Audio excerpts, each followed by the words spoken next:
Welcome to the Rise of the Challenge podcast. Joining me today is a Paralympian, a transformation coach, speaker, and the host of the Mindset Athlete podcast. It's James Roberts. How are you doing today, James? I'm very well, Alex, and thanks for the introduction. Thank you so much for joining us on the show. I'm excited to learn more about your rise to the challenge. What we do with all of our guests is we go right to the beginning. Talk about where you're from and what were you involved in growing up? That's a different way of asking the question. For me, Alex, I come from a military upbringing, so I think obviously the era that we're living in now is probably very easy for me. It's yes, ma'am, no, ma'am, yes, yes, sir. I do as I'm told.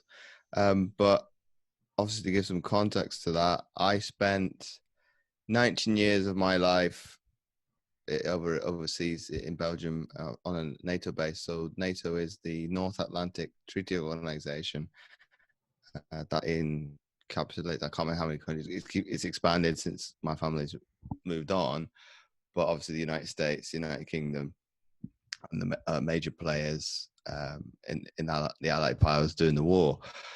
So I think that upbringing of resiliency, because my grandparents and be it my great uncle on my father's side fought in World War II. So I think a lot of that resiliency has filtered down to me because you mentioned obviously two-time Paralympian, so I've had a disability all my life.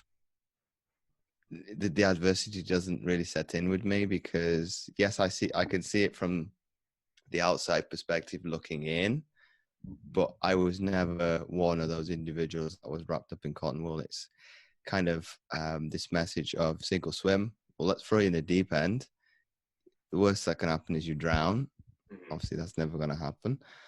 Or you rise to the challenge, like very much like you say with the podcast. So I think for me, I did do a Facebook Live about 2 weeks ago where I opened up a bit more about my story and being brought up by my mother more so than my father. My father was in the picture, but it was my mother that was there day in and day out, obviously through the thick and thin.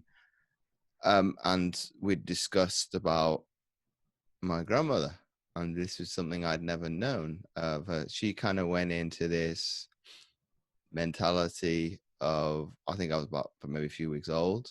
Oh, what's he gonna do? How is he gonna survive? How is he gonna deal with being in a wheelchair?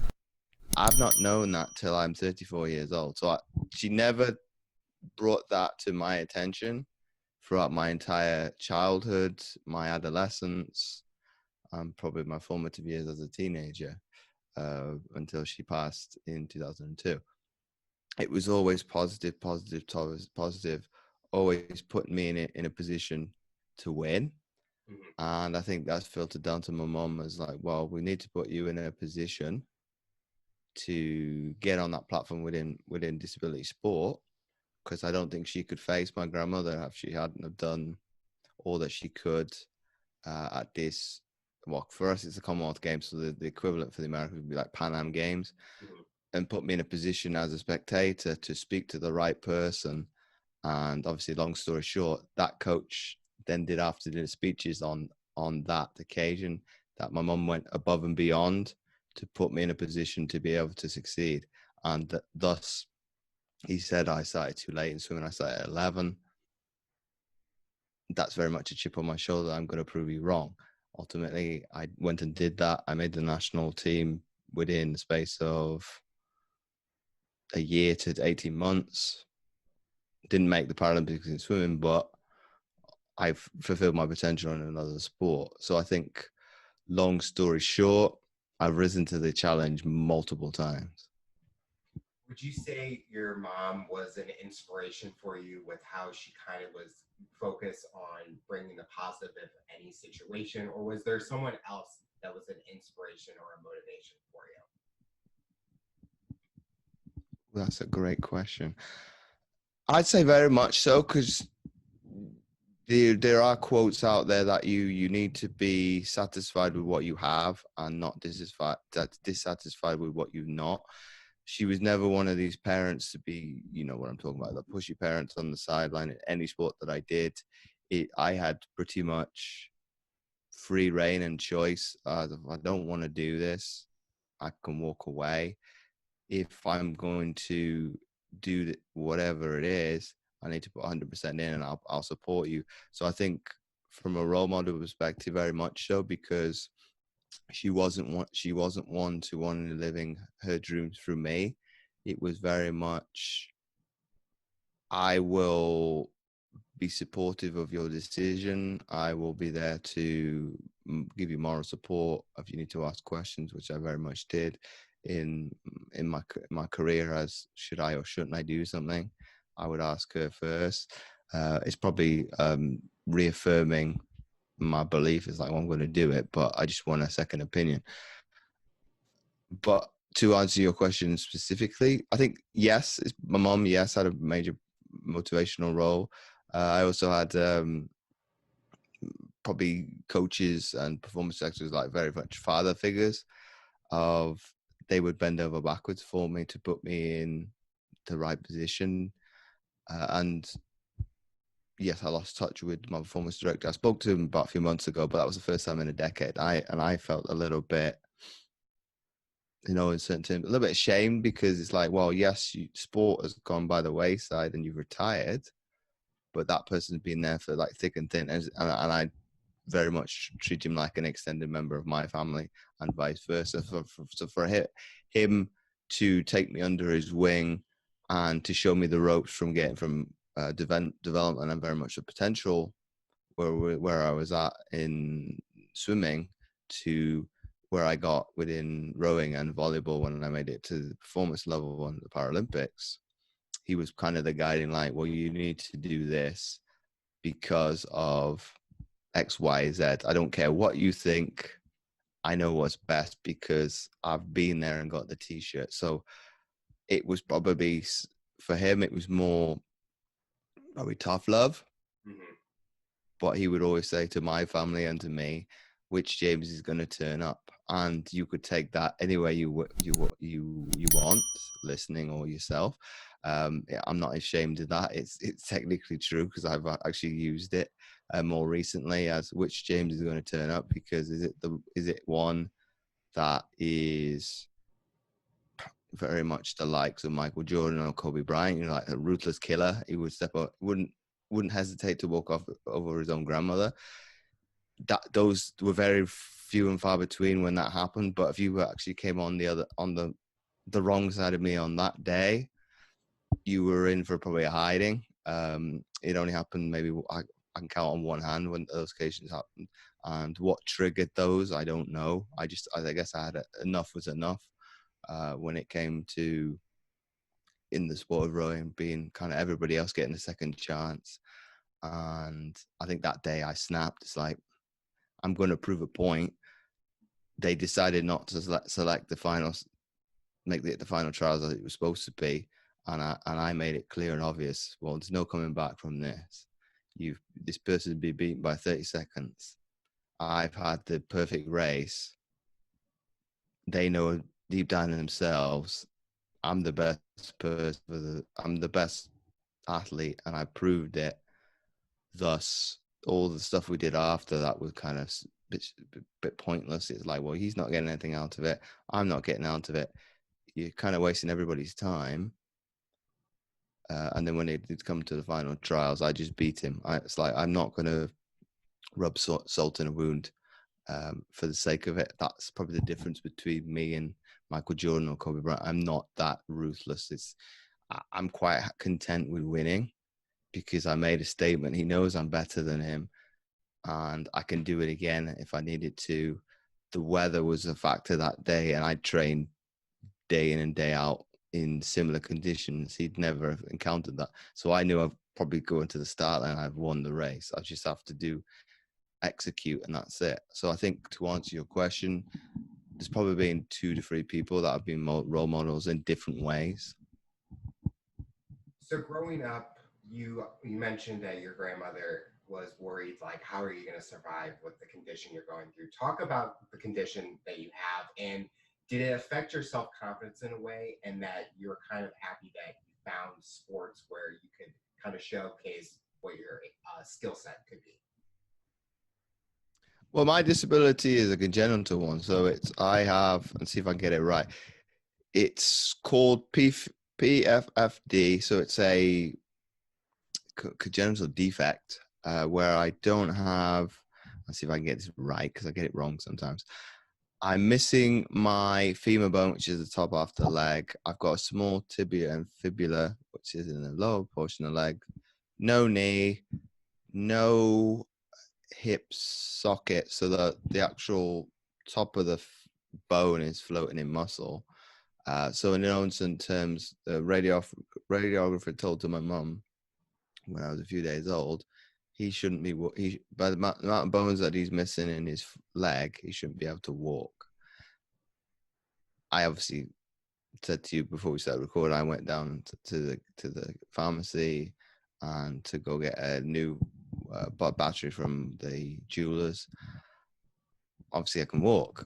So unbeknownst to probably that person, I've gone against better judgment, because ultimately I think a lot of it is willpower, and the mind is more powerful than people think. But because I've not been told that, okay, it's taken a little bit longer to crawl, it's taken a little bit longer to learn to walk, but I've got there. And I think it's not necessarily rising to the challenge. It's getting on with what you've got. It comes back to my point with the adversity. That could have been all doom and gloom. My family could have accepted that diagnosis and said, well, he's going to have to be in a wheelchair for the rest of his life. I think they probably question that. Well, let's not tell him, and then he'll just adjust, which I did. And yes, there's been challenges along the way. And I think the question you asked, has it ever affected was it self-esteem, did you say? Yeah, self-confidence, self-esteem growing up.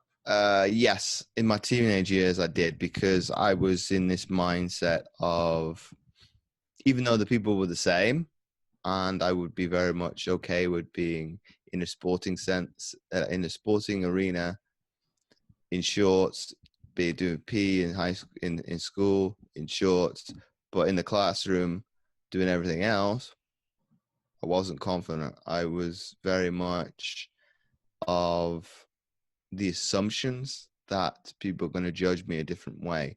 And it took me probably to possibly push 3 years, maybe about my junior year in high school, to kind of say, well, James, the only person this is affecting you with overheating and sweating and being very uncomfortable is you. And what are you going to do about it?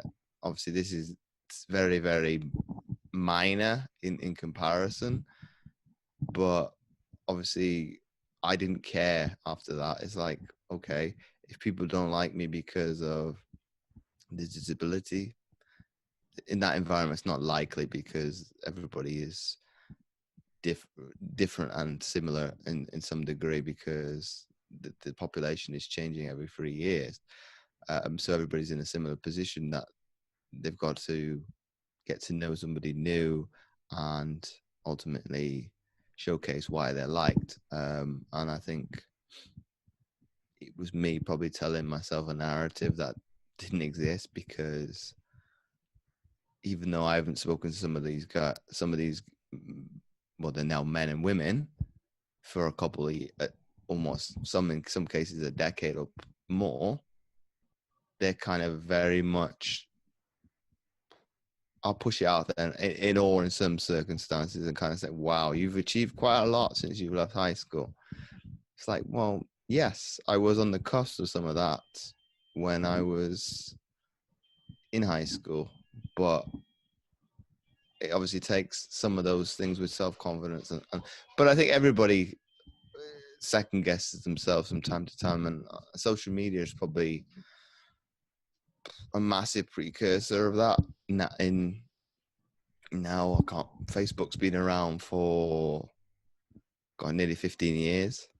Wow, it's crazy. I think give or take. I had it when it was very, very much in the very beginnings, when I was at university back in 2006. It was about 2006, I think, with being at States. That's almost 15 years. and kind of see the evolution of social media, because this is showing my age now, but people in their 30s will know what I'm talking about. MySpace was not so engrossing. You could kind of park it, leave it alone. If somebody's liked something or something like that, you'll pick it up maybe in like a week. It's very much like email. If you choose not to look at it, you can get away with it. But I think where it is in kind of encroaching on people's mindsets, and this is only my opinion now, is, you know, you're seeking something like love and affection and in the wrong place. So you're seeking an external thing that's not really there, because ultimately people don't, they've got their own lives and they've got their own problems. For you to seek out, you know, likes, comments, shares, ultimately, if it's good enough for you, that should be all that matters. And I think this is where probably the lines are being blurred as well. I want to seek instant gratification from something else, whereas and I could put my hand up to this as well, because I do it sometimes as well. And I mentioned to you before we start recording with a video, but I think deep down, if you've done it for the right reasons, it's going to affect somebody eventually. And be it, that's probably where reality television, that's where people, I think people like it because it's, I'm going to put it in rabbit ears quotes, because it's prefabricated a little bit, because they edit and chop and show the best bits of fighting and things like that, whereas it maybe not shown the stuff that lead up. Where I think where people are, they appreciate the real it's not a word, genuine, the person being genuine, but I was going to say genuality, I don't think it's a word, of an individual, where you're vulnerable, you're transparent, and you kind of show all sides of your life. I think people can relate more, because I used to have this notion of, I wasn't putting myself as superior to other people, but other people were looking at me, would put me on a pedestal because of my athletic attributes. It's like, well, we are we are very much the same, but you're putting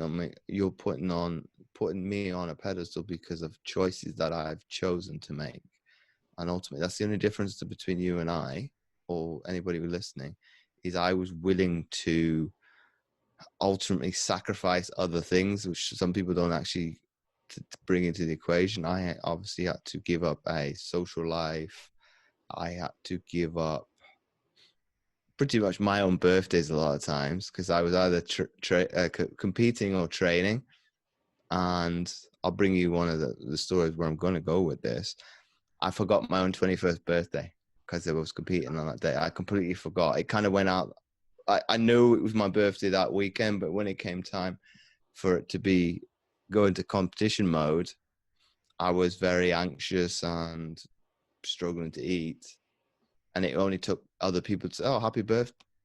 I didn't even realize it was my own birthday. And that's a milestone, 21st. Yeah.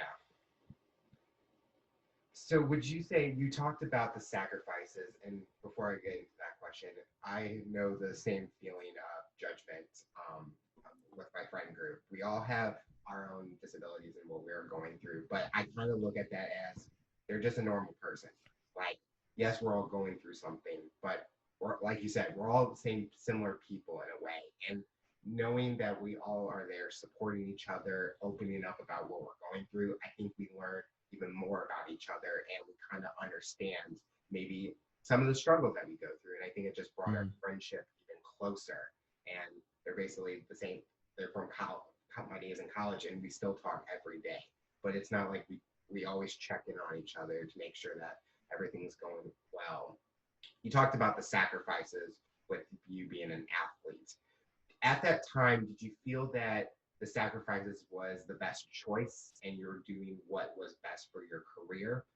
or you've now at the stage of your life was like, okay, now I need to kind of look at what's best for me and maybe reduce the amount of sacrifices I'm making? Okay. No, no, with that one, no, because I think this is it doesn't matter if you're disabled, you're able-bodied, especially at the elite level that we're talking about. It's this tunnel vision. The blinkers go on, and I'm very focused on what's either going to make me better, Mhm. or I discard it.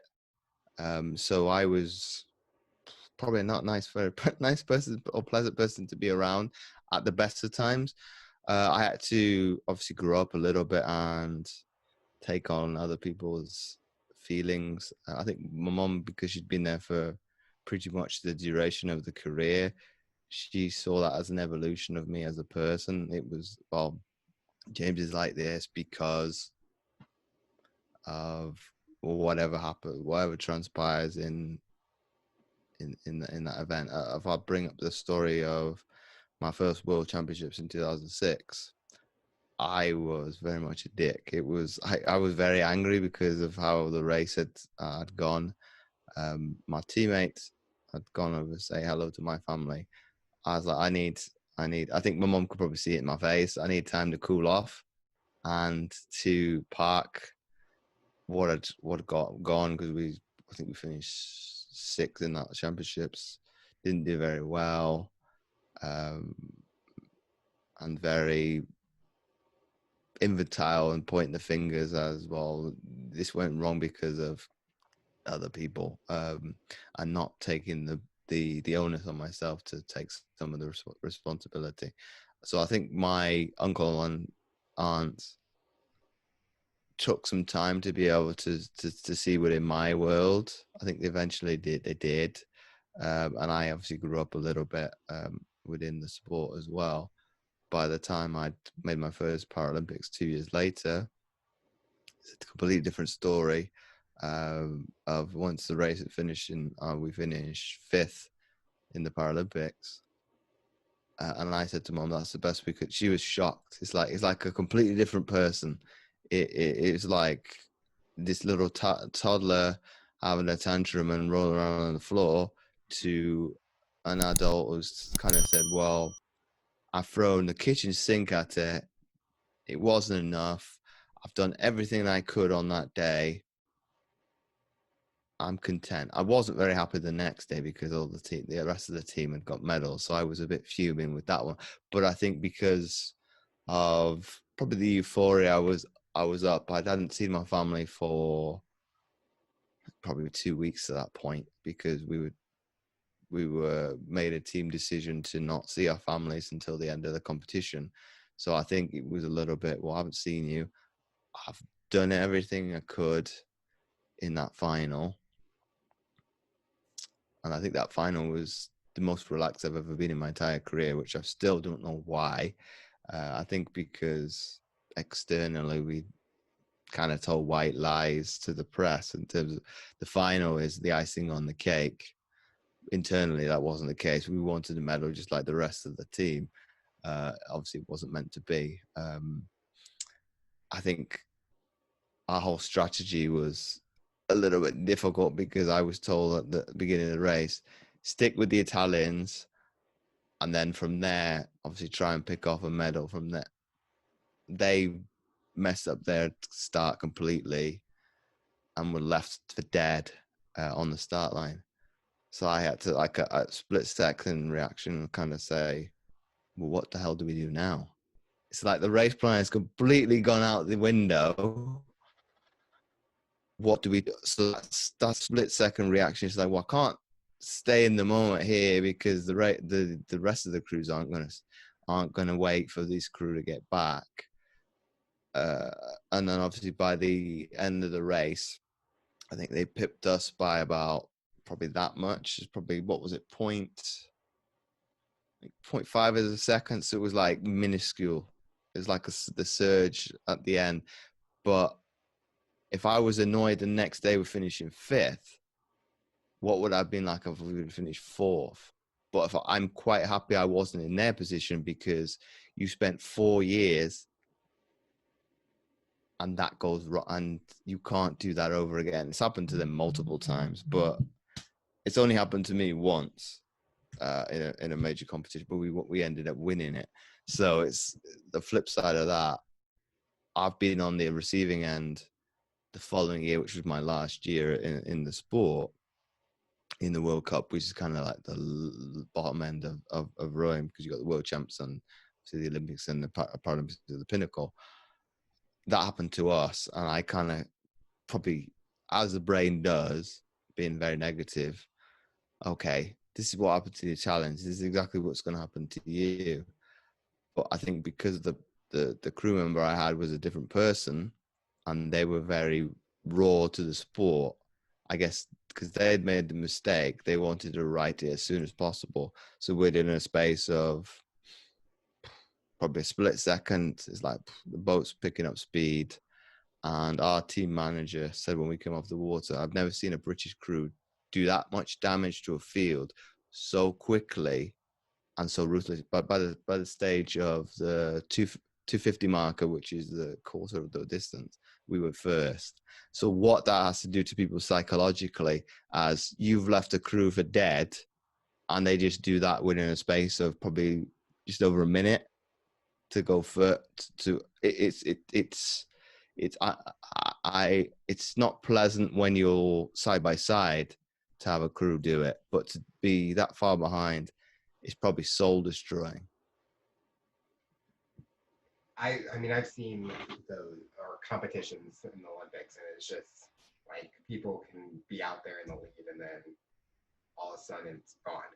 Like it's basically this. A lot of the sports nowadays, it's all about your mindset and being focused on the prize. And 1 second can change the whole outcome of a situation. What's the biggest thing you've learned about yourself being an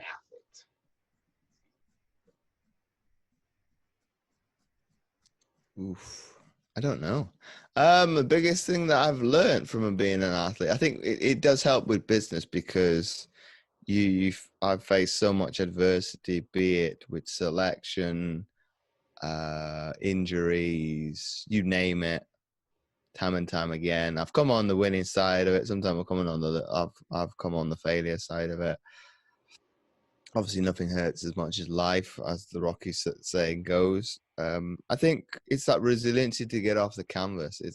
It's a choice, and ultimately, who dictates whether or not you get off the canvas is ultimately you, the individual. Yes, it's going to be people who want to keep you down, or those are the people that obviously, for whatever reason, don't want you to succeed.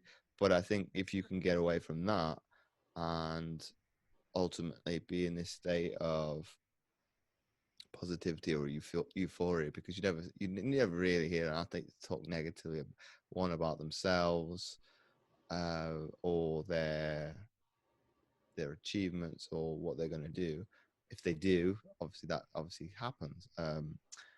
Be it, I can't remember the baseball player. He was talking about. He was asked, if you were to make a mistake in the World Series, what would you do? He obviously said, I don't want to do this. He obviously talked it into existence, and it happened. So we try and dispel some of that self-doubt. I might think about self-doubt, but I'll dismiss it straight away. Okay, that negative feeling, it might happen. I can plan for it as a worst case scenario if it was to happen, because I've prepared myself. But okay, that can go, because it's not helping me. But in terms of helping me as a lesson, that's probably something I have to think about. If I'm honest, that's not an easy question to answer, and I think I've answered it a little bit. There is aspects of I'll go back, because people say don't ever go back in the past, but I think as athletes and people that have done athletics, you don't normally go back to negatives unless there's a lesson to be learned from that, and most of it is what you remember is the good time. Because I've talked to teammates on Facebook and things, and we were kind of comparing now to then, or what's it like being an athlete now compared to then. I was like, well, we'd like to go back, because that was the easy times, and we're talking about the good times. Mhm. But yes, there are hard things, but from a mindset perspective, it's like, well, at least we don't have to deal with this as well, because that brings a massive complexity to this about, you know, social distancing, training, having the willpower to train by yourself, be it with Zoom. I know Rowan use Zoom quite a lot because I know a few that's the current crop of the team. But that's still pretty difficult because you haven't got the morale support of the people being around you doing whatever testing it is, be it, I hated the rowing machine, but on land, that's pretty brutal. I always had support and people shouting encouragement as, come on, let's get a little an extra percentage out of you, or get you to imagine that your nearest rival is on the machine next to you. But that's the coach standing right behind me. If I had to do that now and they're on a video screen, would I wimp out? I don't know. Yeah, that has to be hard because with athletes, they're so used to the atmosphere that's around them, like the crowd cheering, the crowd yelling, and excitement and stuff. And now a lot of athletes are training in a way where they don't have that. And on Zoom, it doesn't feel the same way. Like even with people doing interviews and stuff, it's like people like that in person, but now we're all adapting to a new situation, and it's kind of like I think people can grow and become even better if they're able to adapt to any situation. So when they get out onto the field or on the water, if anything happens to them, they're able to adapt in a second.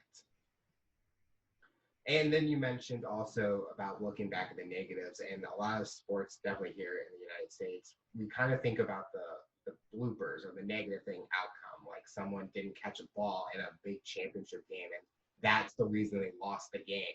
But we all think about that part, but not what did they do good. So I think a lot of people just have to grow from all those experiences. And I know in my life, any negative, I kind of say, what did I learn from that situation? What can I do better?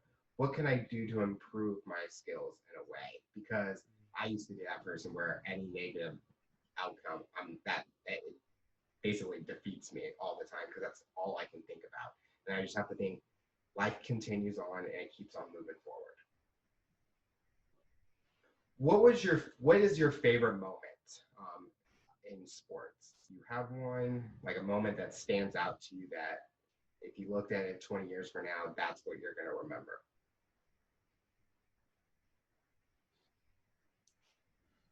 I'd probably have to say my first Paralympic selection, because I'd been yearning for that for years, and that was what I wanted to do as a 14, 15-year-old. That was my aspirations to make the Paralympics once it was kind of thrusted into my face in terms of, well, why don't you do it? It's okay, if I'm going to do it, I want this. I want the top of the. I want the top of. Ultimately, I wanted a Paralympic gold medal, but if it was that easy, everybody would have one, and it would devalue the actual achievement of doing it. So I think even though I didn't reach the pinnacle that I set out to do, was to get a gold medal, okay,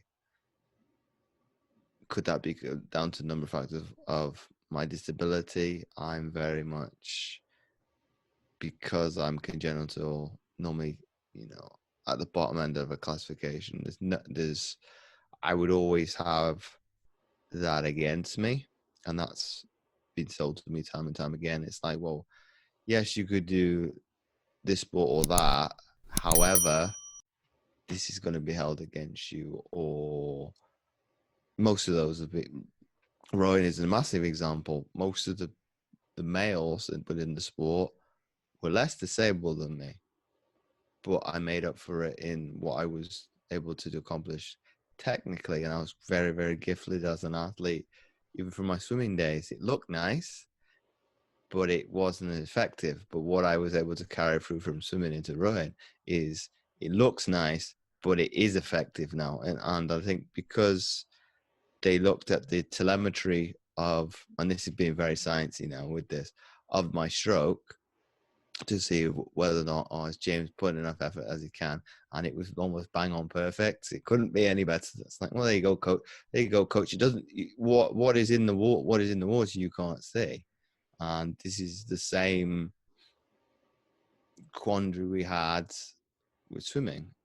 I would always be told when I was swimming freestyle or crawl, yeah, it looks nice, but you're not really doing anything. And I didn't take any harm out of it because it wasn't my forte. It was probably one of my weakest disciplines. So it's like, well, okay, if we were to break it back down, as my head coach wanted to do in British Swimming with Billy Pye, I probably would have got it because we would have gone back to basics, broken it out down, and started from scratch and then built from there. But obviously, I was selected for the national team to swim breaststroke, so that wasn't the case. It was looked nice, but it did what it said on the tin. But that was one thing I carried over as probably a grudge to me. It's like, well, I don't want this to be held against me.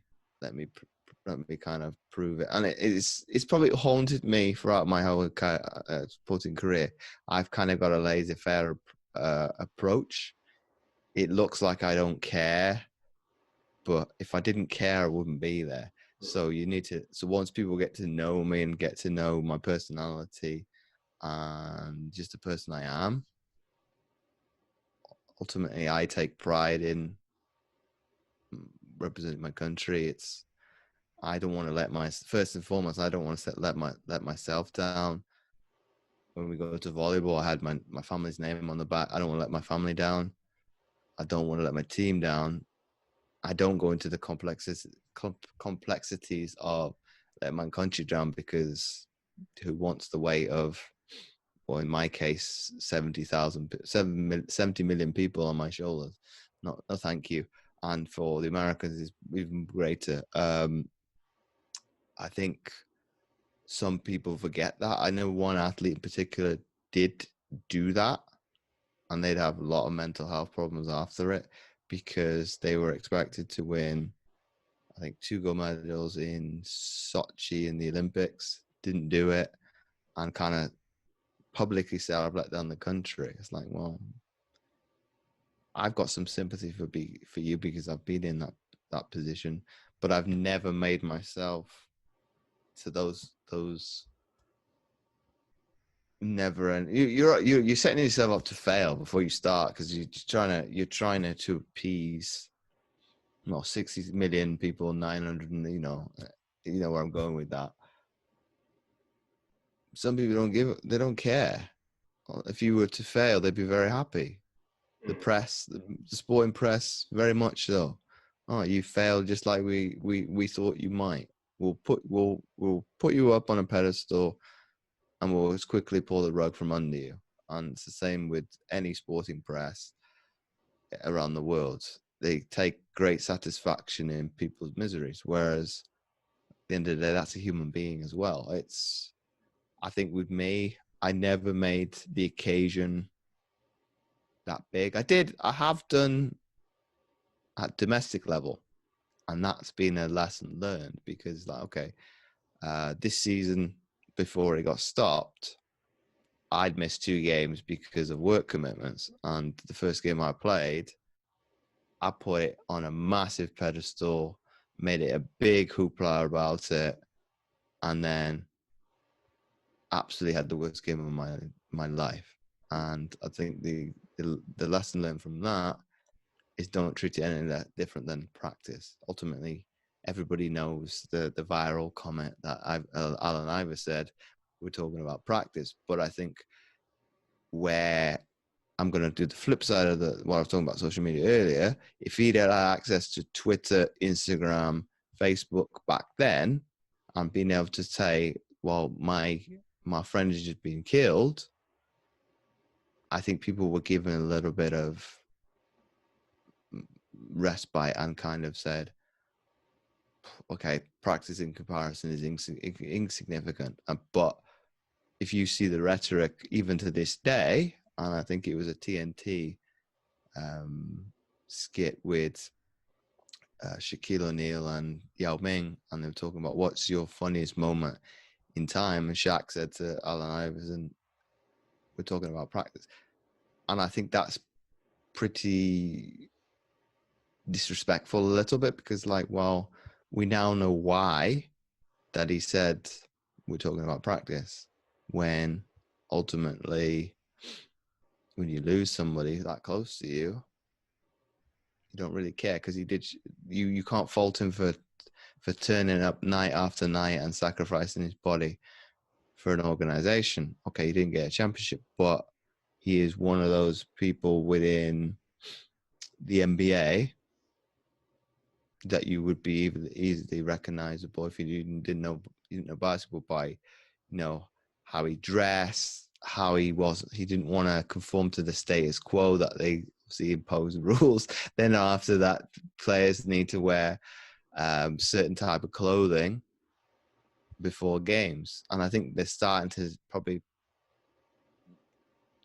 challenge that a little bit as well by obviously I would say probably Steph Curry is probably one of the, very much like I was, one of the athletes under the radar, but obviously he's got that underdog tagline because of being looked at as a bust. But I think with what I want to end this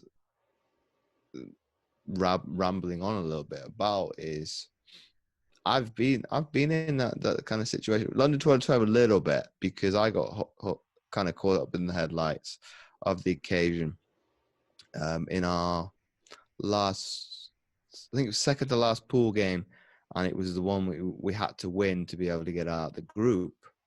And I think for me, the occasion got to me, and I was the only one before the games who'd been to one previously. But one teammate said to me, when Morocco had called a timeout, it's just like practice. Think of it, it'd be you're back in Roehampton University where we trained, in this little sports hall.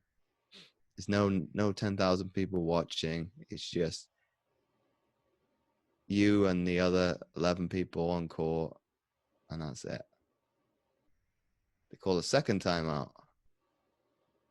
The coach didn't have to tell us anything. We were kind of probably laughing and joking amongst ourselves. Go back on court. Ace. What did happen? They call substitute. No, what did they do? I think to try to break up play. I can't remember it. And I think people can forgive me because it is 8 years ago. But that's a tactic that's used in volleyball to get people out of their groove. It backfired because all somebody did was kind of remind me and reiterate what I'd done time and time out for almost 2.5 years. I don't know how many practices we had between day one we went full time to that game, but quite a lot. I completely relaxed. I don't even remember what happened after it. Ace, then another one, substitution. It should have been another one, but the referee didn't see it. But obviously, everybody knows on the playing court knew it was. And I think my mom asked me a great question a couple of weeks ago. It's like, do you think you could have served out for that set? I think so, because I was in a groove. Because like, well, you've lost all your timeouts. The only thing you can do is a substitution. And I think you asked me about a really memorable moment, and I think it's even greater than probably being selected for the first Paralympics, is my coach, after I'd come off and we'd lost that point, he said, you've broken the game wide open for us, and I think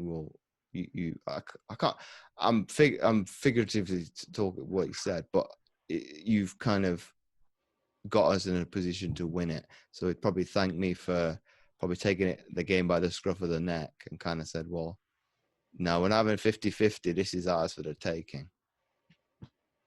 So it's almost like that during that time with your coach, it kind of gave you a confidence in a way like I did great on the court and I did what I needed to do to give my team a chance in a way. I think there was a definite sense of hesitancy and a little bit more stress within the team because yes, we knew we were capable of winning it. 2 years prior to the World Champs, they'd wiped the floor with us. I did speak to them after the tournament because of me living in Belgium, my French is pretty good. So I had a chat with them after the tournament. So they would make a lot of excuses. They're like, one of their players tested, got banned for banned substance. One person would not made a difference from having a swing from them winning 3-0 to us winning 3-0. Our team was so much better than the one that had competed at the World Champs in the US 2 years prior. I think one of my teammates who I'd spoken to a couple of months ago who didn't make the London team, when he saw us play the very first match of the tournament, he was like, wow, it's like a completely different beast. It was from the team that went into training camp at the beginning of, say, July to the team that turned up in September was like until, because we were training as a group of 10 for and living together, pretty much living out of each other's pockets. So at times there was probably a lot of tension, and I was one. Well, I spend 4 to 6 hours with all of you. That's enough. I want some peace and quiet because we ate our meals together. Like I said, with the training for the gym, living under the same roof, we all had our own individual rooms. I want some space, so I can be very much ready to go every single time. And yeah, I've probably teammates who are closer with, who probably I would hang out more with, but that's personalities as well. But I think coming back to your question, probably with me, because it's like, well, you can't get any more complimentary than that.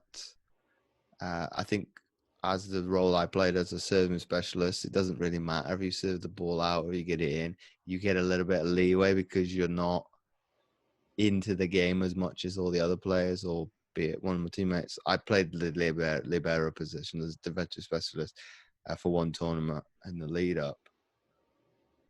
They get nothing. If you do a job well done, you were meant to do that.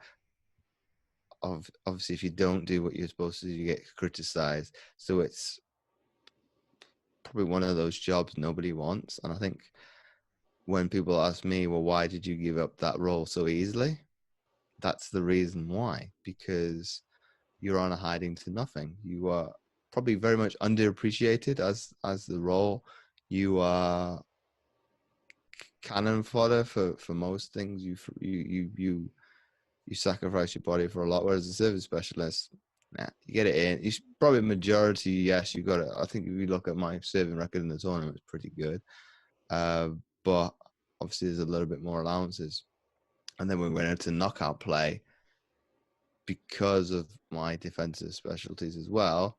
Started playing me, but I think that was a missed opportunity. If you'd done it from the very start of the tournament, when it comes out to knockout play where it really matters, you've got a solid passing unit. So I'm not going to pass all the blame because I was a weak link a little bit because I hadn't had the reps by that time. We weren't training as much. So that was one part of my game that probably dipped a little bit. So some teams exploited it. It's like, well, we can see from the game. This is where the internet is not your friend when it's at that level, because that video of the match is then on YouTube within a space of a couple of hours. So your opposition can, if they wanted to, they can dissect the game completely, and all the teams would have people that's their job to look at. Okay, who's the strongest person, who's the weakest person, what are their tendencies, etc. So the Brazilians probably looked at it. Well, James hasn't played in the passing unit in the entire tournament. Let's pick on it. And probably my face gave it away. It's like, I don't want the ball. So what's somebody going to do? And even that's definitely something that I pick up now that I've been retired.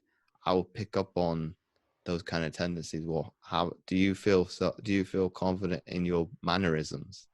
Does your body tell a difference? So something that I probably do I do all right with work. So it's trying to pick up on subtleties with how people speak as well. But I think from a sporting sense, you were trying to take every ounce of an advantage that you could find. So if it's as easy as that one where you can see people having probably difficult seeing sweaty palms, but you can see it in people's eyes if they don't want a ball. Facial expressions is definitely a thing nowadays that people can recognize in people. Like, you may not think that you're nervous or something, but people are able to read you without even you even speaking any words. And it's just crazy how that's developed over time. And I think body language is definitely, even when my position where I train people, if I don't look confident in how I'm standing or how I'm like looking, they know right away. And it's like I haven't even said a word. And I could be the best speaker in the world, but no, it's like it's always like that first impression in a way. So how did you make the transition into becoming a transformation coach? And talk about the process and what you do with clients or individuals. Ooh, that's a long story, but I'll try and curtail it to a little bit simplistic way. I'd retired in 2013. Didn't know what to do with myself. I was unemployed for 2 years. And I think it got to a stage where I started hating looking at myself in the mirror. It got to put, it's like, well, why have you let yourself get to such a state? I think me now and probably my athlete self would probably be disgusted. Because like, well, why are you quite happy to sit around the house, mope, moan? Why don't you pull your finger out and do something? Because you never had a problem with that before. And it got to a stage where, well, I keep getting turned down for jobs. Why don't I do something stupid like, and this is obviously retrospective now, start my own business, get trained to be a personal trainer, and then go from there. Um, Obviously, I would say people to not do like I did. I just went on the internet, picked the first training company on the list, and I've heard some horror stories when that happens. I was lucky, and or to a certain extent, there's no luck, but obviously all the dominoes aligned because I got a good trading provider. I still keep in touch with my tutor I had 5 years ago for advice. I don't talk as much, but I used to quite a lot. And then when I've worked 2 years in the corporate gym here to get experience, and it was my health that suffered because I was having long nights, early mornings, and it takes a toll after a while. And I couldn't do it because it was just, well, your body's going to give up long before your mind does, and you can't keep doing this because this is almost worse than you were doing as an athlete because it's just physically debilitating, and obviously with the mental side of things as well, you're trying to make a living and trying to get people to buy something or buy into something that they might not believe. It's quite difficult working a gym floor because you're speaking to probably the same people a lot of times. It's trying to convince them. It's trying to showcase your skills. I was probably still in the mindset of, well, my attributes as an athlete should speak to them. So I didn't market myself as probably as well as I could. That's probably massive hindsight to now because I was always blaming the gym as like, oh, you don't do enough to promote me or promote other trainers. Some of that's true, but some of that I could probably have done a little better. It's like, well, instead of using the rhetoric everybody uses, blah, blah, blah, I do this, that, and the other. I could have put that in my bio. I've done this. Now it's whether or not you want to work with me. That's your choice. You read that. That's probably a misstep that I've didn't capitalize on. I still don't a little bit, but obviously it's a progression. What was the second part of the question? Because I've completely forgotten, and I apologize. Oh, talk about like how you take on individuals and clients with your transformation coach business.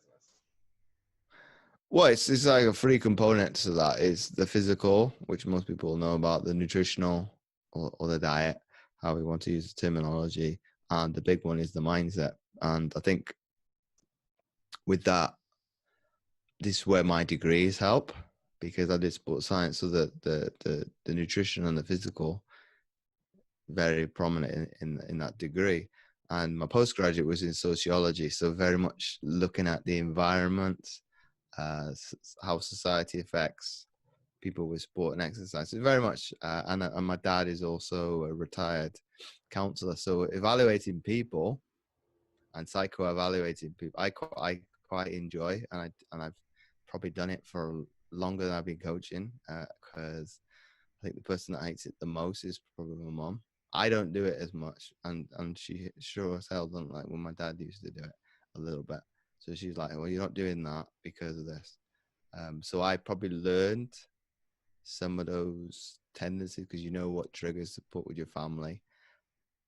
But these are people off the street, and it's getting people to realize in consultations some of the BS. It's like, that's superficial.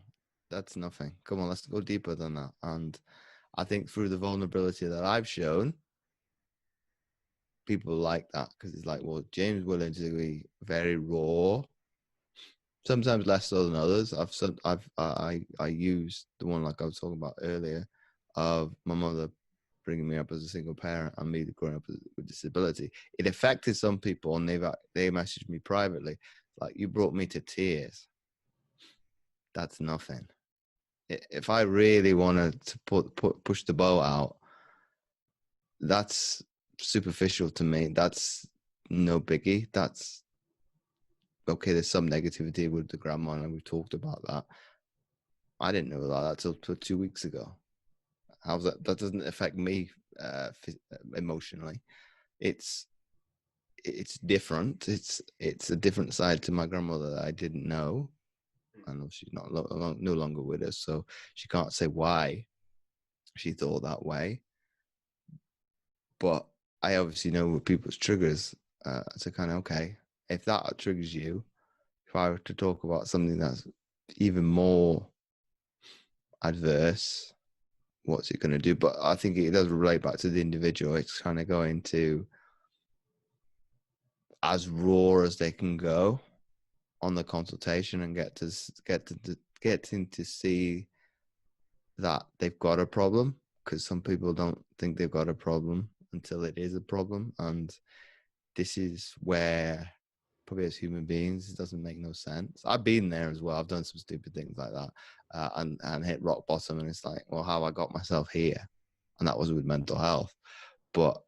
And that's because of brushing things under the carpet, as I did with sport. It's like, I'll deal with that when I come to retirement. And obviously that trash under the carpet gets bigger and bigger and bigger. Oh, I tripped over it. It wasn't as big before. Why?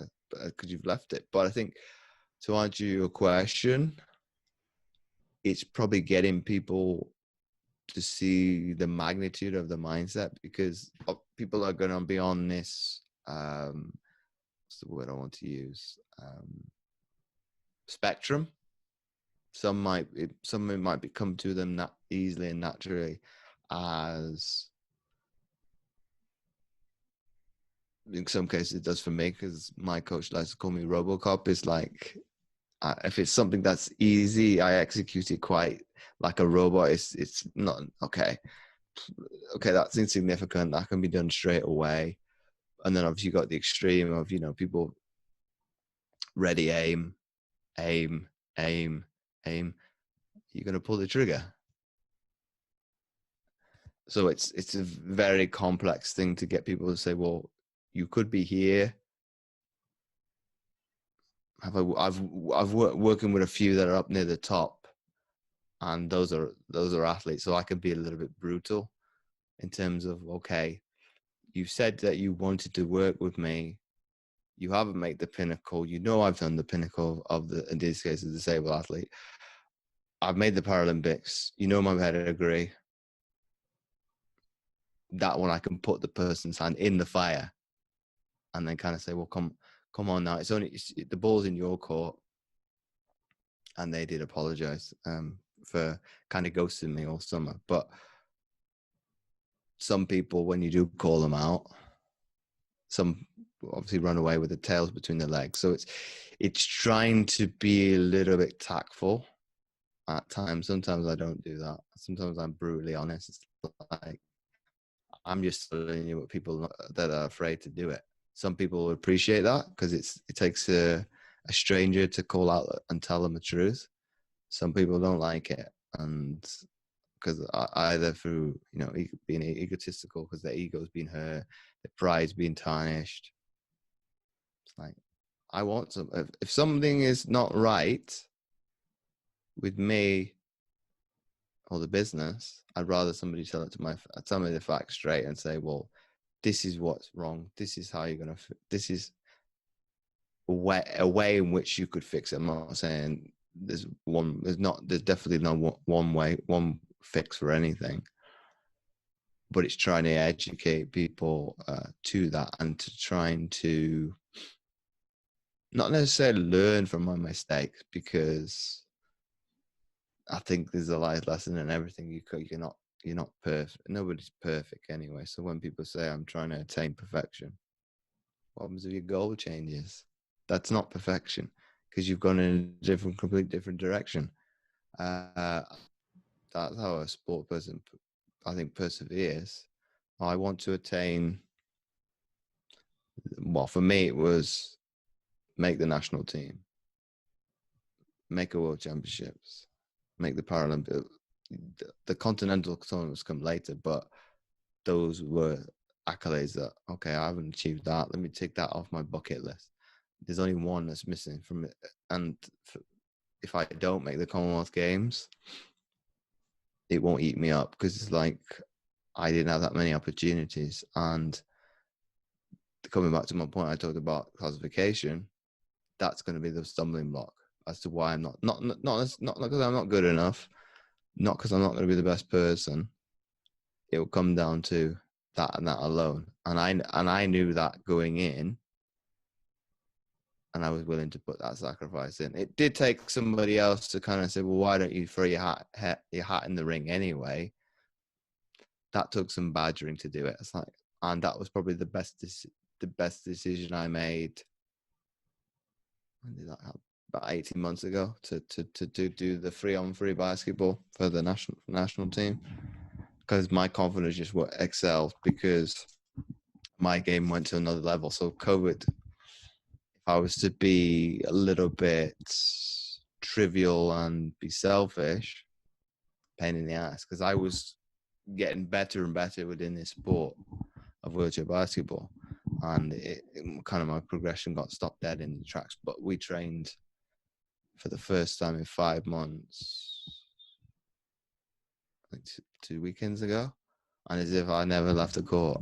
I'm sore and aching because of it, because I haven't been in a wheelchair for 5 months, but that's only natural. But some of the skills, a bit rusty, but the actual psychology of the sport are still there. And it was quite nice to not think about anything, as sport does for people. You just feel at ease. It's like you've got no care in the world. Like, I haven't felt like this for 5 months. It's like, this is weird, but it's pleasantly nice. You talk about mindset a lot and how it plays a big part in being an athlete. You're the host of the Mindset Athlete podcast. How did that opportunity come about?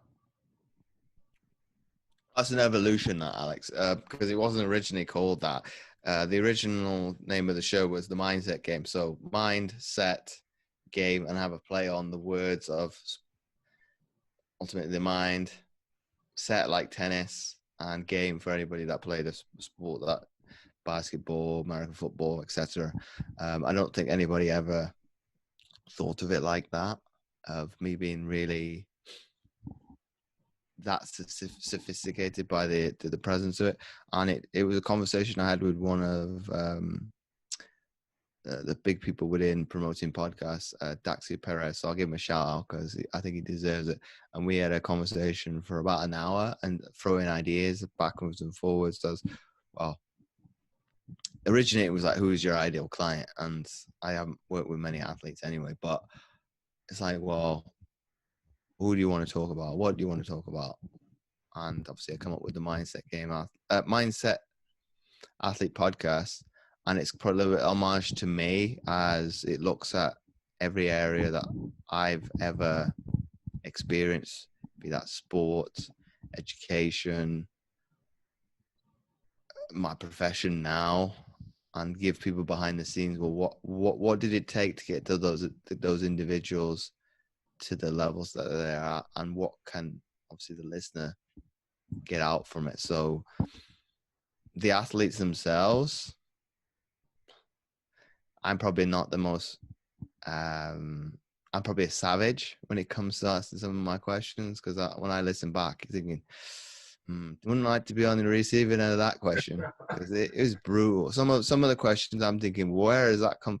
So it'd be I must be very, very inept by how I've learned, and I think being on other shows definitely helps, because you can take things from other hosts and be, well, I like that, let's ask you this, or what's your stance or position on that. And obviously some athletes are a bit more restricted on what they can say, especially the British athletes.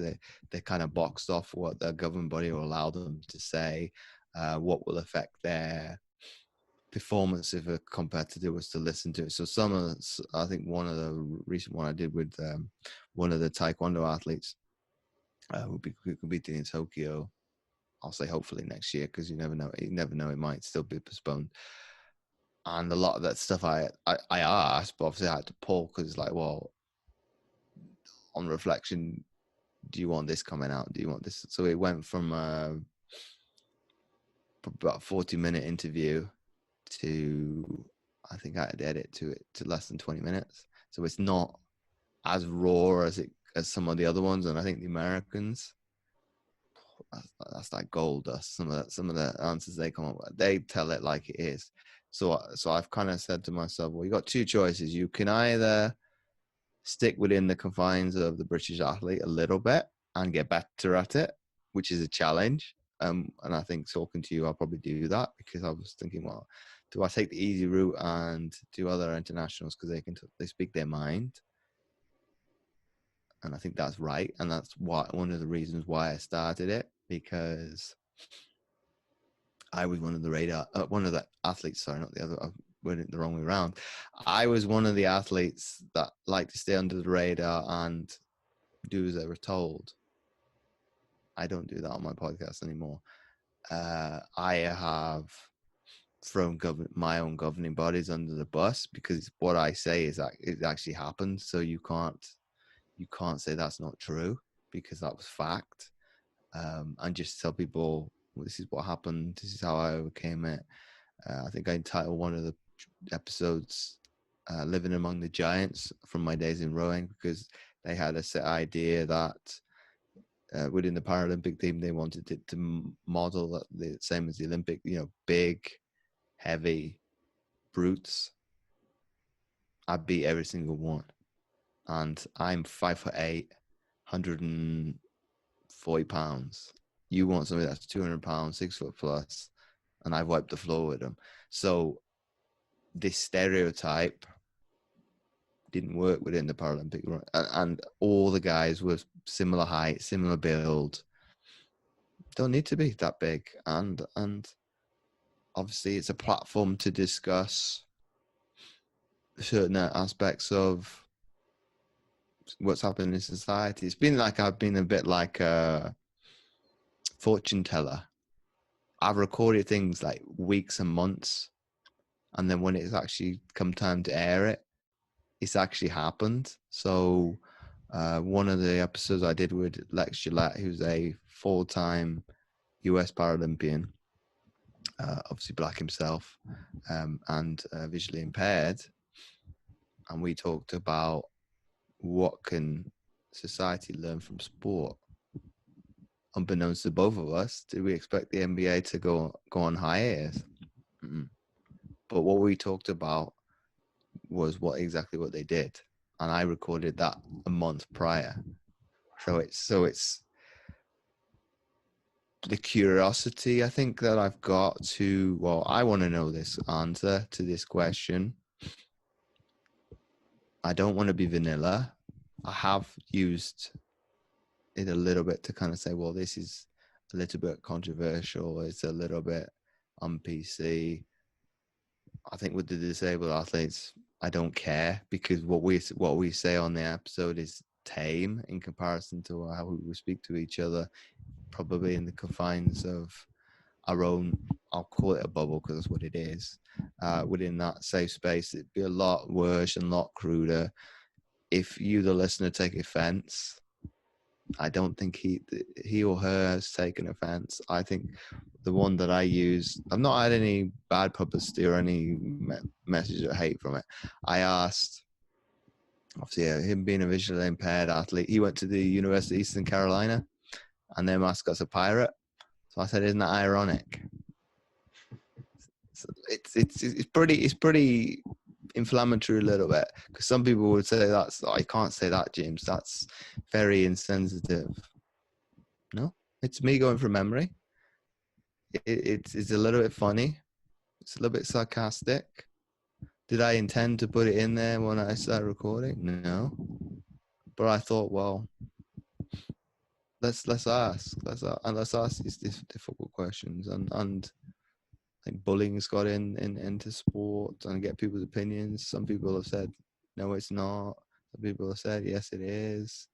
Some people have, well, I sat on the fence because I didn't air it, because I just talked about it with one, and we talked about it off air. It's like, oh, I thought you were going to bring it up. And I didn't think it was right. I have since done it. Black Lives Matter, I brought it to the floor, brought it to the fore, because it's not going anywhere. Let's talk about it. Obviously, I think it's a little bit more potent if it's between two black individuals. I'm mixed race, so I probably bring a different side to the coin. And I think because pretty much I've been brought up by the white side of my family, I wouldn't call myself white privileged, because I come from a middle class background, but I've had my adverse moments. I've had my injustices, my discrimination against me or my family. They just don't talk about it. I get on with it. And the same with any disabled person, because obviously the narrative is a black person has to work 10 times harder. I made a Facebook post, well, I've had to do that since I was born. And that, for a disabled person reading that, that's funny, because I've flipped it on its head and made it a sarcastic comment, but it's also true. But do we dwell on it? No. We kind of go, well, it's the hand I've been dealt. I think that's the difficulty of the individual when they acquire the disability. It's the haves and the have-nots. I'm either yearning for past glories and what was I able to do when I either had a leg, or if my legs worked, I was able to do this. And this is some things I actually talk about with clients sometimes when they're struggling a little bit. Why are you putting a limiting belief on yourself? What's to say you can't achieve this in the current state? Because that's how I thought from a childhood. It's like, okay, we'll go back to the early days, because you asked me in the beginning, I didn't mention this. Of the early days, I was sat on the sidelines in the playground watching my well, a lot of them I still speak to 30 years later, 25 years later, but don't talk about that, of watching them just playing on the monkey bars. And it's just that adversity of getting over the first few steps with my disability. It's like, well, how do I overcome that? And this is something my mom has told me after the fact, because she said, "Oh, I watched you, but you could see the metaphorical. Yeah, I was right with the word. Cogs turning in my head. How do I overcome this challenge?" 2-3 days later, I was able to achieve that. Same later on in elementary school, running up the slide the wrong way. I wanted to overcome that challenge. It took probably a little bit longer, maybe a couple of weeks. It was a massive accomplishment once I've achieved it. But that's throwing health and safety out the window. But we're talking about 25 years ago. It wasn't curtailing people as much as it probably does now. And I think it's something that's ever served me every way. It's, if there's a no, okay, why can't I do it? Or it's not been done yet. Let me show it can be done. And even people outside the business, I've had amputees say to me, "I know my physical limitation." No, you don't. I've come from that environment of pushing the boundaries. I'm not saying you want to get to that level, but that is the level of pushing, the boundary on what is disability. And this is only my opinion now, but I think this is where probably the Paralympics itself puts a kind of a concrete ceiling on its athletes, because they'll classify people out if they're not disabled enough. That's wrong, because the Olympians themselves are held in a higher degree than the regular population, for the simple message of higher, stronger, faster. They've pushed the boundaries of what is physically possible. Why can't we do that in disability as well? If you are able to push the boundaries of what you're physically capable of, that is technically in every other industry, any other capacity. You can see I'm quite animated with this one, with this point. But that's innovation. But why are the Paralympics kind of put shackles on individuals? Because if you want to push the boundaries on what you're capable of, that should be celebrated, not what's the word I want to use to make a powerful statement. You kind of not victimized, but you seem to be viewed as a cheat.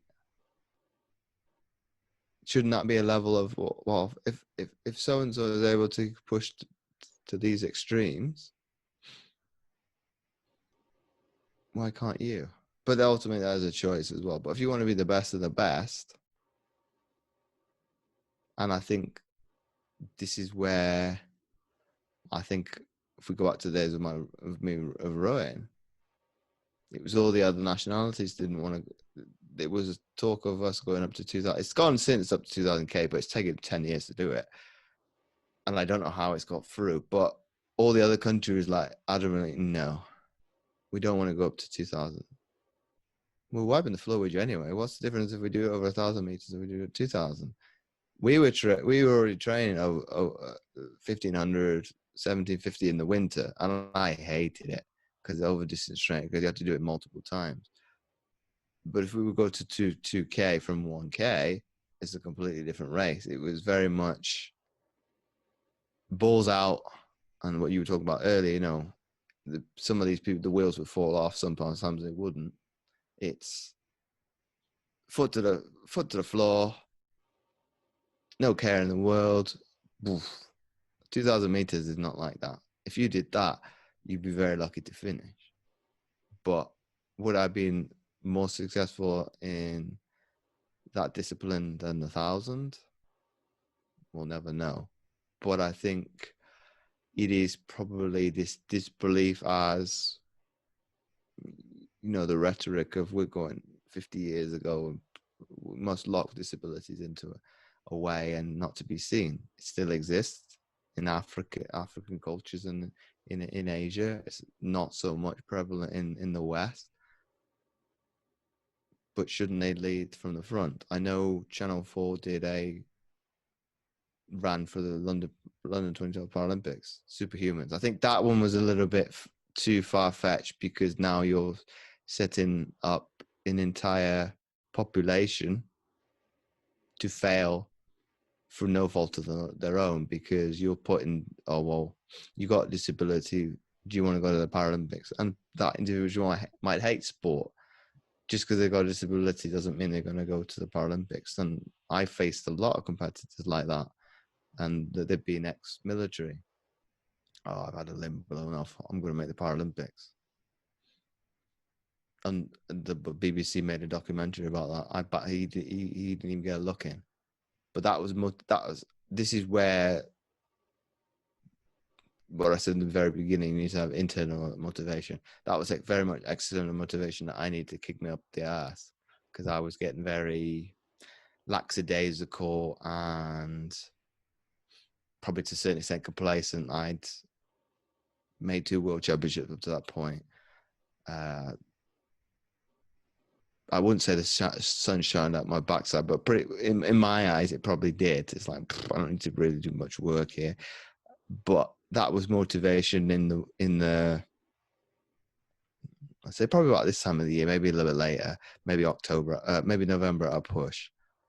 I still think that's the only motivation I need.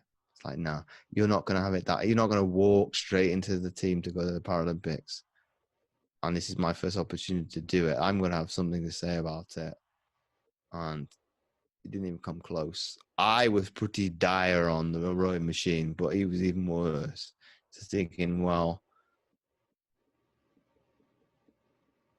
I don't think the documentary has seen the light of day, but that's probably embarrassment for the BBC, because you've made a TV documentary about somebody and they haven't even got it through the door. So that's probably my little bit left hook to them. But I had a little bit of adversity that season. I beat the second or third person in the team all winter, come to trials. And this is the magnitude of, this is the only other time it's happened at the elite level. The other one was with basketball this season. I got caught in the headlights of the occasion. It's like, well, this is the pinnacle. I'm going to get maybe one shot at this, because I might only get 1 games. And people couldn't believe how badly I rode. It's like, well, this is like a different person. It's like, what's happened to the one that was having a field day on training camp? And I had no problem. And okay, it was me in a single by myself in Spain. Here in the UK, we run it as a double, but that, because it's a mixed sex classification, she had to row twice and I had to row second. And it was my position, he should have to row second and displace me, not the other way around. But I don't think they expected me to be that bad. But what I'm getting from this, if I didn't have the support of my role model and my father figure, who's Anthony Hughes in Disability Sport Wales, my performance director, in my corner, I possibly don't go to I don't have the conversation with you because I've not gone to 2 Paralympics. And it was the willingness to, I was a bit very stupid after that fact, because I was kind of a little bit naive, because it was like, well, you've rode so badly, we'll give you a second chance because we don't want to get sued, because it was going to get to that extreme, because everybody else would get multiple chances, but I wasn't on this occasion.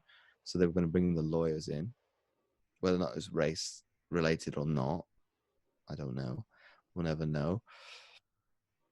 But me going through my head as, well, how do I move from South Wales, where I was at university, to the outskirts of London? What do I do? So I was very hastened to, forego university, all these things. And this is like April, so we're nearly finished my first year. And looking back on that, some of those thoughts, because they weren't decisions in the end, because people kind of say, hang on a second, James, this is a little bit of idiocy now. You're going to forego probably your life after sport, because it is a backup, and people talk about not having a backup, but I think you need to have a backup just in case. And even swimming taught me that you need to further your education if sport wasn't to work out. But what I'm getting to with this was, if it hasn't been other people in my corner, I'd have probably said, well, university, nah, I'm going to just leave, even though I've already got what was it, by that time, like 2 months and exams to sit, and that was it.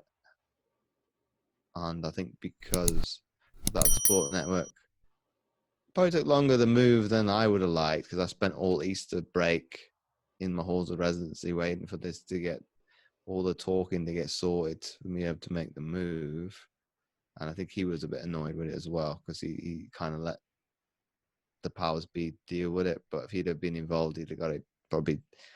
It's probably that's where some of that robotics in nature comes from. It's like, you need to do this, get it done. Bosh, we're done. Away we go, and the rest is history. But it's very much. I took the page out of that book the following season, because I said, once university finishes, and this was my final year in the team, I'll be straight up there. It was a different head coach by that time, to be there. And when I showed up on the Monday, he was very shocked. He's like, I thought you were just talking a good game, James. No, I meant it. I finished here. I've pack up my stuff, put it in the car. My stuff came back home where I live now with my mum, so she'd be very supportive every single season, because all that stuff from university went in either the garage or, in this case, in the house. And I obviously went along my merry way to do that. And I think, no, I stick to my word. It's I need to do this, get it done. So I think when people do come to speak to me, I do get frustrated a little bit. And this is where the Facebook Live I did yesterday, I've been more the sponge and less like the hammer. Needs to come out more. I need to be a little bit more empathetic to other people, that they're not all built like me. They're not all mythological creatures. I've got Thor in there with his mythical hammer. I talk a good game about running through brick walls for people. No sane person's going to do that. For some people might. For me, some clients might do that. Some people might say, well, can I dig myself under it or climb over it?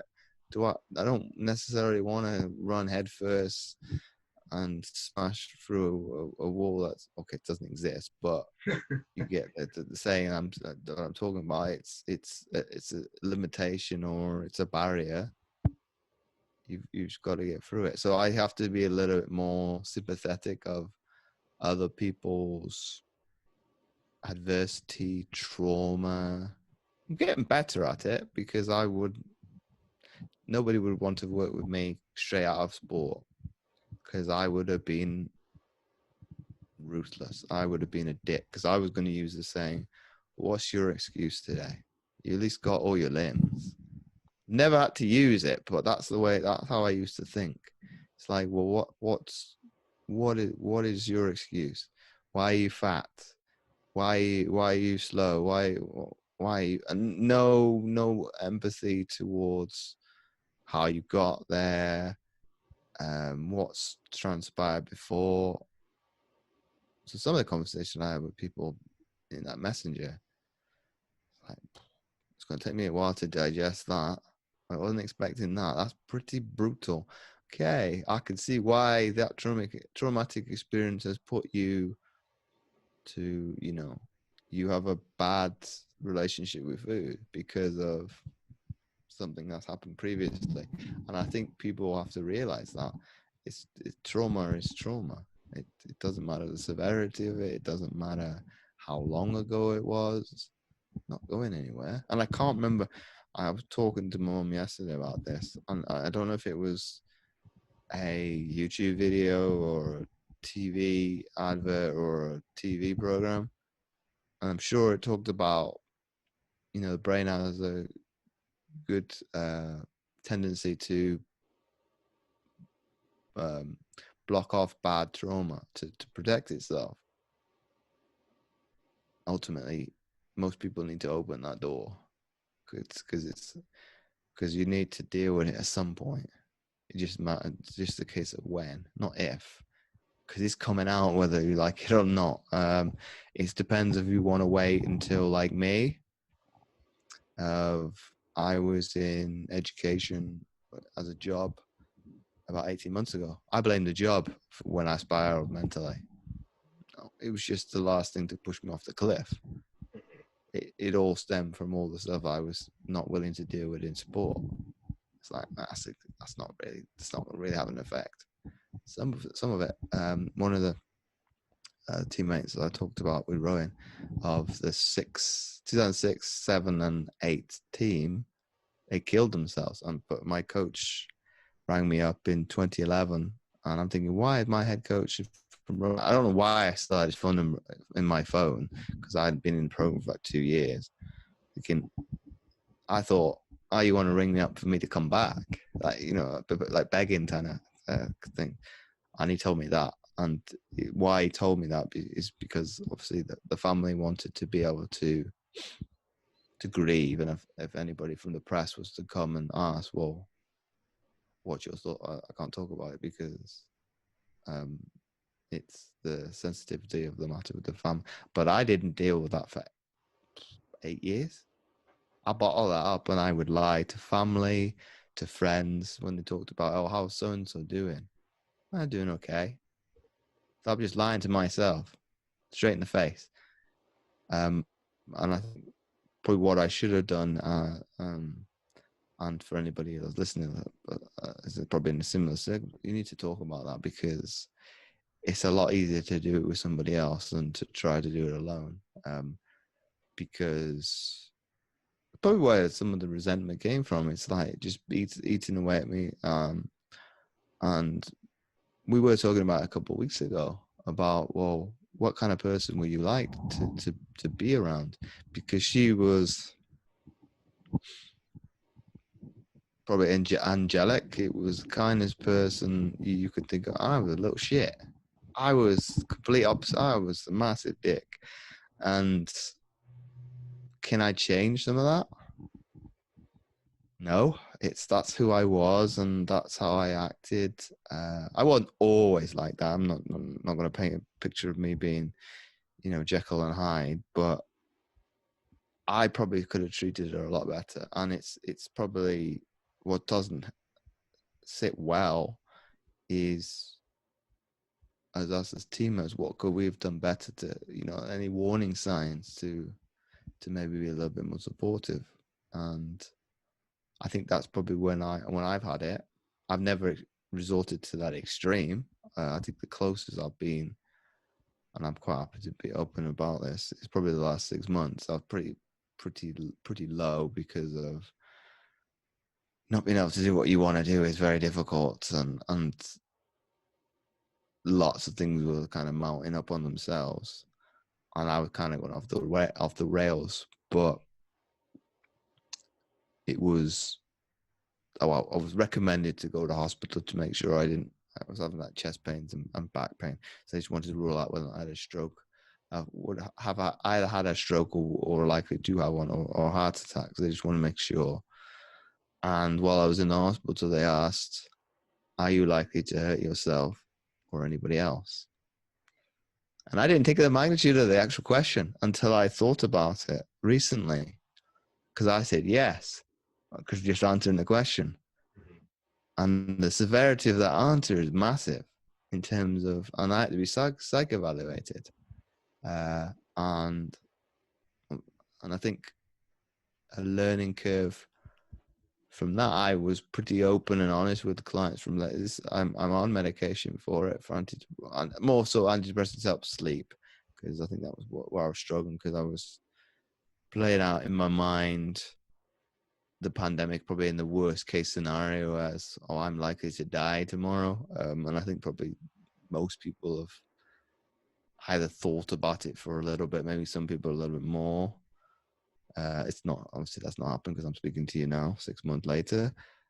But I was talking to one client in particular this week about it because I wanted to do more along with mindset with, you know, the ones that are working one-to-one with me, because ultimately if we can get you to think like me, not be me, because I did have a client that wanted to be the carbon copy of me, and that scared the shit out of me, because it's like, no, I'm quite happy to you have traits like me, but I don't want another human being walking about being a carbon copy. That would scare me. Yes, she was a woman, but I don't particularly want a female version of me walking around and be exactly the same. It's like, yes, you can learn things from me, learn from mistakes, and do things a little way, and they did improve. You could see that. But I think that was one aspect that's missing within my coaching, is to focus, like really, really drill down. As I'm not going to give anything away because I'm thinking about rolling it out as a program anyway, but so people can maximize and really look at the psychology that is massive. It's in every aspect of your life, be it relationships, your how you approach exercise, how you look at food, how you talk to yourself, etc. The list is endless. So I think it's probably taken a long time, because I was very skeptical of it years ago. And I would say it was probably wishy-washy at the best, to it's massive. And to it was hard, that session I did with them, because one-to-one, I've got to listen to that as well, and trying to get them to be more assertive in terms of some of the things they were coming out with. Well, I believe what you're saying. And one of the, I can't remember what the exact said, I'd have run through a brick wall for what you just said. And I was being honest. It's like, you've psyched me up that much. I'm ready to go. But now what I need to get you to be better at is to believe that yourself. So be it affirmations, be that looking at why you failed, why you've succeeded. That's quite difficult, because ultimately it's being vulnerable to see where your frailties are. People should be able to do why they succeed quite easily. 10 things should be pretty simplistic. But what I'm going to do in the future is to do it as a roundtable between a series of multiple clients, so they can brainstorm off each other. So, okay, I haven't thought about that, but I have that as well. So let me add that to my list, because that's one thing that my coach has done as a program, and he's called it the focus muscle.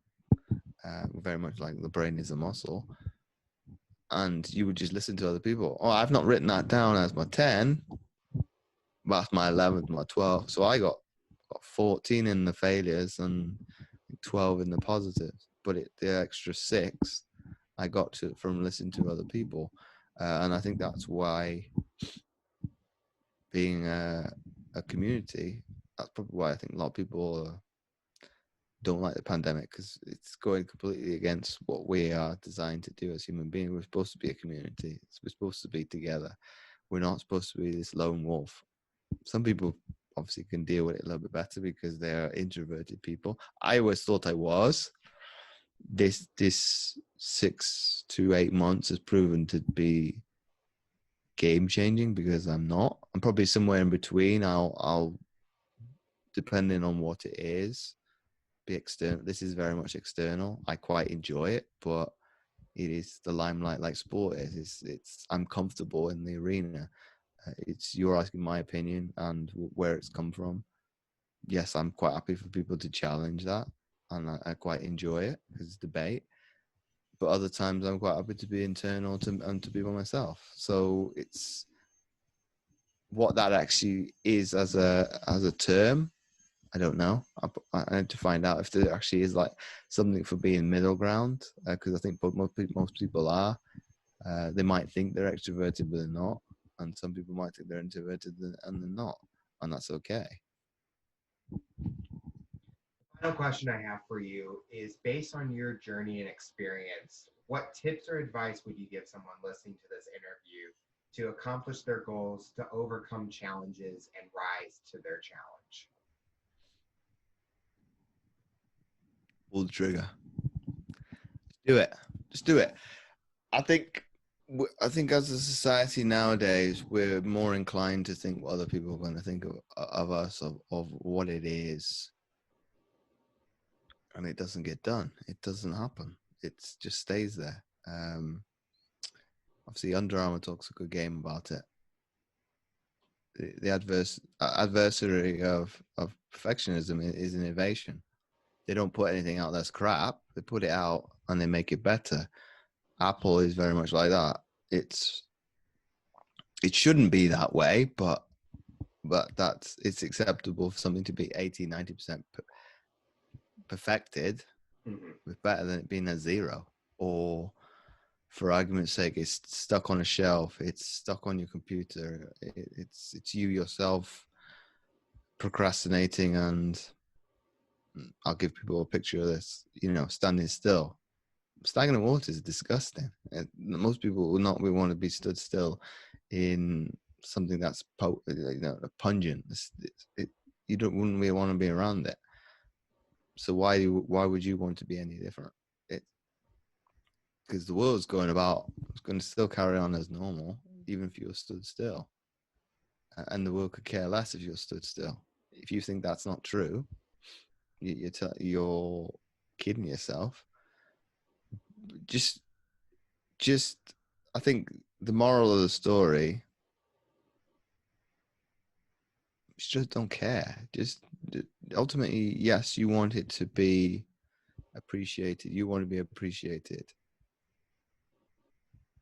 Ultimately, the people that do care and love you are still going to be there, irrespective if something doesn't work. If your family and your dearest friends, they're going to be. This type of thing will prove who are the people that are going to be around you long term. Because most people want you to fail. Why make it any easier by doing it yourself, by self-sabotaging? Just get out. I've done it myself. Just get out of your own way. It's at the end of the day, it's you that's stopping you from achieving and rising to the challenge. Let's get out of the way. I agree with that. I think people just gotta focus on themselves in a way and not let other people's opinions affect them.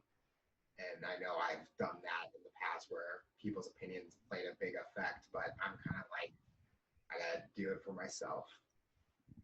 Well, James, I want to thank you so much for coming on the show. I enjoyed learning about your rise to the challenge, and we're all excited to see what the future has for you. Oh, it's been my absolute pleasure.